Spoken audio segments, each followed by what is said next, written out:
ഗുരുവായൂരിൽ ഇന്ന് റെക്കോർഡ് കല്യാണങ്ങൾ 6 മണ്ഡപങ്ങളിലായി 437 വിവാഹങ്ങളാണ് ദേവസ്വത്തിൽ രജിസ്റ്റർ ചെയ്തത്. ഇന്ന് പുലർച്ചെ മുതൽ വിവാഹങ്ങൾ ആരംഭിച്ചിരുന്നു. ഗുരുവായൂരിൽ ഇന്ന് റെക്കോർഡ് കല്യാണങ്ങളാണ് നടന്നത്. 6 മണ്ഡപങ്ങളിലായി 437 വിവാഹങ്ങളാണ് ദേവസ്വത്തിൽ രജിസ്റ്റർ ചെയ്തിട്ടുള്ളത്.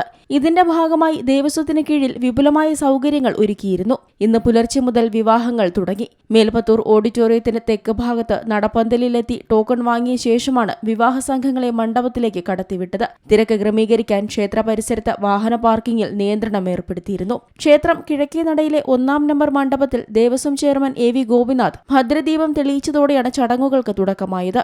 കണ്ണൂർ തലശ്ശേരി സ്വദേശി ആർണവ് മോഹൻകുമാറിന്റെയും പഴയങ്ങാടി സ്വദേശിനി വിദ്യ ആനന്ദ് രാജിന്റെയും വിവാഹമാണ് ആദ്യം നടന്നത്. തുടർന്ന് മറ്റ് 5 മണ്ഡപങ്ങളിലും ഒരേ സമയത്ത് വിവാഹങ്ങൾ നടന്നു. ഇതാദ്യമായാണ് ഒരു ദിവസം 437 വിവാഹങ്ങൾ ഗുരുവായൂർ ക്ഷേത്രത്തിൽ നടക്കുന്നത്.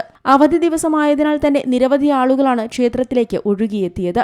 വധൂവരന്മാരും ബന്ധുക്കളും ഭക്തരും കൂടിയായതോടെ ഗുരുവായൂരിൽ കല്യാണ മാമാങ്കമാണ് ദൃശ്യമായത്. കിഴക്കേനടയിലെത്തുന്ന ഭക്തർക്ക് ദീപസ്തംഭത്തിന് മുന്നിൽ നിന്നുള്ള ദർശനത്തിന് പ്രത്യേക വഴിയൊരുക്കിയിരുന്നു. ദർശനശേഷം ഭക്തജനങ്ങൾക്ക് തെക്കേ നടവഴിയാണ് മടങ്ങിപ്പോകാൻ സൗകര്യമൊരുക്കിയത്. നിശ്ചിത സമയമില്ലെങ്കിലും 6 മണ്ഡപങ്ങളിലുമായി അതിവേഗം കല്യാണ ചടങ്ങുകൾ നടന്നു. ഉഷപൂജയ്ക്കും ശീവേലിക്കും വേണ്ടി നട അടച്ച സമയം വിവാഹം നിർത്തിവെച്ചിരുന്നു. സുരക്ഷിതമായി ക്ഷേത്ര ദർശനവും സൗകര്യപ്രദമായി കല്യാണ ചടങ്ങും നടത്താൻ ദേവസ്വം സുരക്ഷാ ജീവനക്കാരും കൂടുതൽ പോലീസും സജ്ജമായിരുന്നു. ക്ഷേത്രത്തിനകത്തും പുറത്തുമായി മാത്രം 100-ലേറെ പോലീസുകാരാണ് ഭക്തർക്ക് സുരക്ഷയൊരുക്കിയത്. മഫ്തിയിലുള്ള പോലീസ് സംഘവും ക്ഷേത്രത്തിലുണ്ടായിരുന്നു. News desk Zee Malayalam news.